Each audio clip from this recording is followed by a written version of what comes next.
Hey guys, it's Bree here at Blossom and Branch Farm, and today we're going to be talking about how you can grow your garden without having to buy fertilizer. So while plants need nitrogen, phosphorus, and potassium, it's not as simple as just put it in your soil, right? Don't just put the fertilizer in your soil. That doesn't necessarily translate into that nutrient being available for your plants. However, if we can increase the soil life within your soil, the microbiome, that rhizophagy process is able to happen. Our plants are able to form fungal associations and associations with the bacteria in the soil, and that is what's feeding our plants. So we're discovering more and more about soil health and about soil life as science progresses, and this is one of the things that we have learned is that adding stuff to your soil doesn't necessarily translate into better plants. So today I'm going to show you what we do here at the farm that does work, and it starts with deep mulching. So it is spring. We are here in end of April. And so we've got our weeds starting to come up, and I get a lot of questions this time of year on how we help mitigate weeds in the garden, especially since we removed all of our landscape fabric and we no longer use that product. So today I'm going to show you how we use our deep mulch, how we plant into our mulch. Deep mulch is a thick layer of leaves or straw or pine needles, or you could use wood chips, although in an annual bed I don't typically like to do that because they can kind of get worked into the soil, then you can have some issues. And we apply that really thickly in the fall, usually a layer of about 3-4 inches. So what we used to do is we used to use the plastic landscape mulch to help with our weed problem. We do often hear like, oh, you must not have bad weeds if you don't have to use landscape fabric. We have really bad weeds. We have this orchard grass called smooth brome that tries to grow in everywhere. This is our native meadow, and the smooth brome tries to take over here. It creeps into all of our beds, and so that one's a challenge. We also have bindweed. Interestingly though, we have one trick coming up that we're going to share with you hopefully about bindweed. I'll wait and find out if it works in the beds where we trialed it before I tell you about it. But we do have a couple rhizome-based weeds. One is, and hoary cress is a rhizome-based weed. Really pulling it doesn't do much of anything, because it spreads underground. See, even when I just pulled it, there's still roots under there. I didn't get the whole thing. So it spreads, it creeps. We have that one, and we have bindweed. But interestingly, the bindweed now mostly exists in our pathways. So you'll see here we have bindweed, some bindweed here in these rocks. And then we also have some bindweed here kind of growing in this walkway that I saw earlier. Some dandelions, but you'll see that the dandelions mostly exist here in the walkways where it's definitely a little bit more compacted.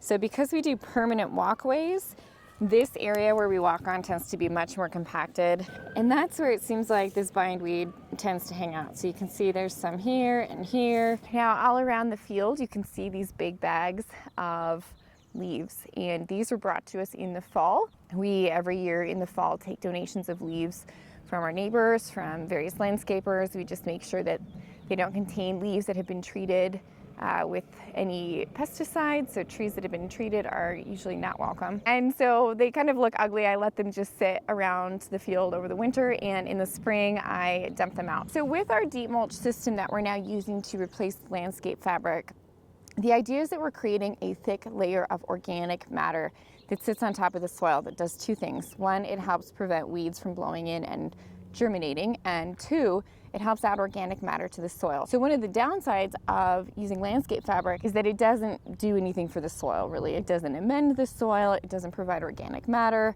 and in fact it breaks down into microplastics in the soil. So that's why we got rid of it. But we still need something for weed prevention because, like I mentioned, we have a lot of weeds all around us, tons of invasives, and a few neighbors that don't really do much with their weeds, so we get a lot of blowing in of seeds.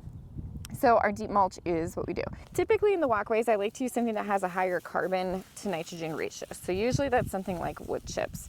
You can see here, this is actually a mix of leaves and wood chips. And that's just because it takes a longer time to break down. So for our walkways, we want something that's going to last longer. Versus on our beds themselves, my preference is always going to be cover crop and cover crop debris, but we'll also use things like pine needles, like you see here, and leaves. Right, so you can see here is a pathway that has some fairly exposed dirt. So this is one where we're going to want to get some mulch down. And in fact, we had mulched this bed next to it in the fall with some leaves. And this was Mom's.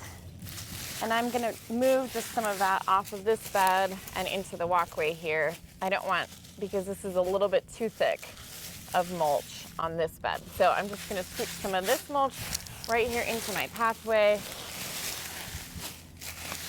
Now, as I go, I do take out any weeds that I find. So a good time to do this is after a rain, because I don't want to leave weeds underneath this mulch. I'll usually just do a quick weed as I'm going through. Mostly dandelions. And as long as they haven't gone to seed, I just leave them right here in the walkways. They'll break down into organic matter too. This is a really heavy bag. Sometimes we get bags of leaves from landscapers that are totally packed full to the brim. And this one actually was moist. So I like that when they are moist. This is really warm, actually. This has been composting all winter. And so not only are these leaves nicely broken down, they're a little bit damp, which has really promoted some fungal growth. So I'm gonna go ahead and apply these on this walkway here that's a little bit bare. All right, we've got leaves spread on this section of the field now. If you don't love the look of this, you could always come in and top it with wood chips. I still honestly personally prefer the look of natural leaves in my walkways over landscape fabric, but that's a personal preference. That heavy, thick mulch helps do a couple things. Number one, it helps keep the moisture levels even. So instead of getting dry out and then moisture and then dry and then wet, which is not good for the soil life, we're keeping it nice and even. The other thing it helps with is temperature fluctuations. So if we have a nice thick blanket on the soil, we're not getting extreme heat with the sun, and we're not getting extreme cold temperatures with freezing. So instead, we're keeping it nice and temperate and moderate in both humidity and also in temperature. So this helps the soil microbiome to be able to really thrive. We just leave that until spring. Here we are in spring. I'm going to show you kind of how we scooch it aside, how we plant into it, how we cover our walkways. But the other benefit of that deep mulch is that in spring, we're not getting a ton of weeds, because that mulch is serving as a weed barrier here heading into our weedy spring season, where we have weed seeds germinating or blowing in from other places. So doing this also helps with the weed pressure. All right, let's keep going. Let me show you how we're going to be planting into our deep mulch.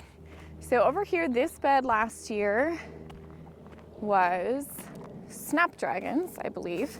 Let's take a look. And we left the plants themselves. You can see this was the first time. I just pulled one out just now.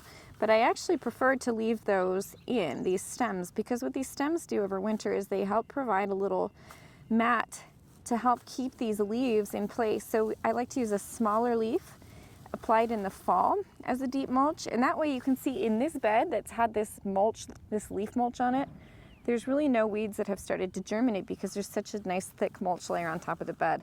And that was held in place over the winter by these stems.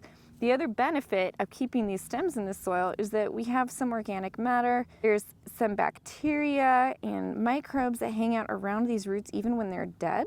So keeping them in the ground is really helpful. So I just keep them in the ground. We're just gonna scooch this aside and plant right into it. Now, if you're planting something that prefers a warmer soil, you'll want to move this off before you plant. Keep it off about a week before. That way your soil can warm up. So things like tomatoes or peppers. But we're planting lisianthus. They don't mind cold soil. In fact, they kind of prefer it. And so we're just going to plant right into this. Okay, so here I am in one of my deep mulched beds getting ready to plant. Now, I'm going to show you what I would do if I was going to be direct seeding in this bed. If I was going to be direct seeding in this bed, I would want to clean up the seed bed a little bit, just because it can make it hard to find my seedlings, and sometimes the leaves can blow onto them and keep them from germinating. So if I'm doing a direct seed bed, then I will clean off a lot of this. So usually I'll just use my hands. You could also use a rake if you're doing this in a big scale, and I'll just clear off. And the great thing about having deep mulch in my pathways is that if I'm doing this, I can just clear it off right into my pathway. Doesn't have to be perfectly cleaned off. This is pretty good. So this is what I would do, and then I'd make my little spot for my seed, put my seed in, cover it up, and then this is clean enough of a seed bed for myself, for my own needs, so that's what I would do. But that's not what we're doing today. Today we're actually planting right into this. I'm planting my lisianthus, which actually, as I mentioned, prefer to have colder soil. So I'm going to replace this like it was still there.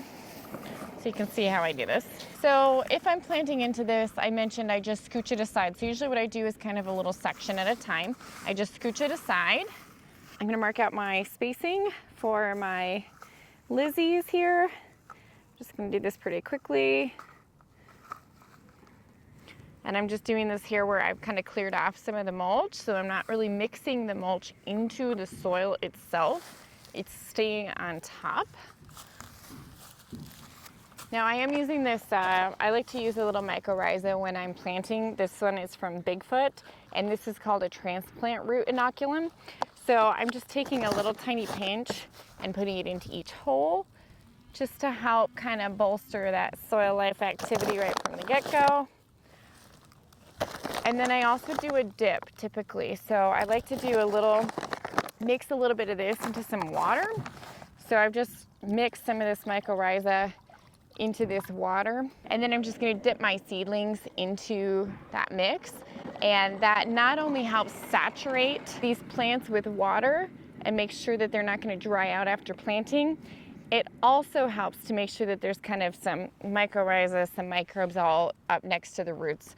Then I just pop them in, and then I'm just gonna scooch the mulch back on. So again, if these were something that maybe wanted a warmer soil or a drier soil, you wouldn't necessarily have to put the mulch back. You could leave it off if you wanted the soil to warm a little bit. But most things that we're planting like to have even soil temperatures. They like to have this added protection from the mulch. And the other benefit of having this mulch around the young plants is that if we do get an unexpected freeze or frost, this will help add a little bit of protection too. So not only are we going to help reduce transplant shock, we're going to help protect them from any temperature swings. If you don't want to buy mycorrhiza, you can do this instead, especially if you have a good homemade compost, is use your compost in your planting holes. So if you're like me, and even though you have a big compost pile, you maybe don't make a ton of compost, doing this is a great way to make your compost go further. So remember when we talked about rhizophagy, that a lot of what our plants need is actually just the soil life. It's not really nitrogen, phosphorus, potassium, and while plants do need those things, they don't necessarily get it from the soil. They get it from the soil life within the soil, the microbiome of the soil. So adding compost is a great way to boost that microbiome. And that's the same idea behind using that root inoculant. So while you don't have to use that, you don't have to purchase anything, you can just do this with homemade compost. So you'll want to use a homemade compost. I wouldn't do this with one that's been store-bought because it's probably been in a plastic bag for quite a while. It might have been heated. The microbes in there might not be very active. So a homemade, nice, moist compost is going to be best. Putting a little pinch into each planting hole, or you could also mix up a compost tea with this. Just mix this with some water the morning before you're going to plant, and then dip it in as you're planting. Now we also do this with live plants. So what we just showed was basically doing this with dead plants, just using our deep mulch. But we do also do it with live plants, so using a cover crop. And this works with either a winter kill cover crop that we will plant in late summer and then dies off with cold temperatures. It leaves a nice mulch layer on top of the soil that we can just plant right into. Here is our bed of hairy vetch. Now this also had oats and peas on it last year, which is kind of this debris, this dead debris that you see here is mostly from the oats. So we kind of are growing our own hay in a way to serve as mulch. We also sowed this hairy vetch into this bed, and hairy vetch doesn't winter kill in my zone, continues to grow. And so we're gonna let this grow until it flowers, and then we're either gonna let Midnight and Roosevelt graze it down, or we're gonna chop it off at root level with a weed whacker, and then we will plant right into this. You can see what a nice thick layer it creates here, and it really is great at blocking out weeds because it's spread here. So that's one. We also have our oat and pea cover crop growing over here. So here we have some more weeds, you know, in the walkway. This is just prickly lettuce. This one's not a big deal at all. But here we have our oats and peas, and they are growing quite densely. So as you recall, this is one of the ways that we help to block out the weeds before we're ready to plant. So a nice thick layer of cover crop. I usually do it a little bit denser than even is recommended on spacing. This is going to grow in here for another 4 weeks, so about until 3rd week of May, and then we will terminate it and plant our warm season crops into this. So our zinnias and our sunflowers will go in here. We just terminate that cover crop with a weed whacker. I cut it down right after last frost, and we plant right into the residue. So we can do that with a pea cover crop, which is a legume, and if we use the right rhizobia inoculant, which we just rub all over the seeds, you can see us do it in that video, but then we get nitrogen fixation. So that means we are getting nitrogen put into our soil for those soil microbes to be able to mineralize and to take into their cell walls, and then the plants to be able to eat. So we're not ever having to buy any fertilizer at all, using this combination of deep mulches and or cover crops and just a little bit of compost. If you didn't have a chance to do a nitrogen fixing cover crop, nitrogen might be the one thing that might be a little bit low in the system. So there are a couple things you can use. One is our alfalfa fertilizer, and I will link that video in the description down below as well. And the other thing that you can try using is a little bit of wool. So we've mentioned that we love wool. You can tear off a little bit of wool, put it into the hole as you're planting. Raw wool, untreated wool, or you can use a wool pellet. So if you buy pelletized wool, you can drop 1 wool pellet into each hole as you're planting, and that will help provide some of those nitrogen benefits to the plants that they need, but still do the deep mulch. Even if you're doing that, do that mulch. So what the mulch layer is doing is it is breaking down into organic matter, and it's available for the soil microbes to be able to consume. And the shredders and decomposers in the soil, like this little guy right here, this little roly-poly, they will help to break down a lot of that organic matter and make it available for our microbes to be able to eat. So by facilitating that soil food web, by keeping it happy and healthy and churning and providing it with some organic matter through our deep mulch system or a cover crop, you're never going to have to buy fertilizer again. And you'll save a lot of money doing it this way. So, all right, I have 1,000,001 things to plant, so I'm going to get back to work. Thanks for tuning in. I hope you guys enjoyed this video and you learned something. And if you did, remember to like, subscribe, do all the things, and we'll see you guys around here next time at the farm.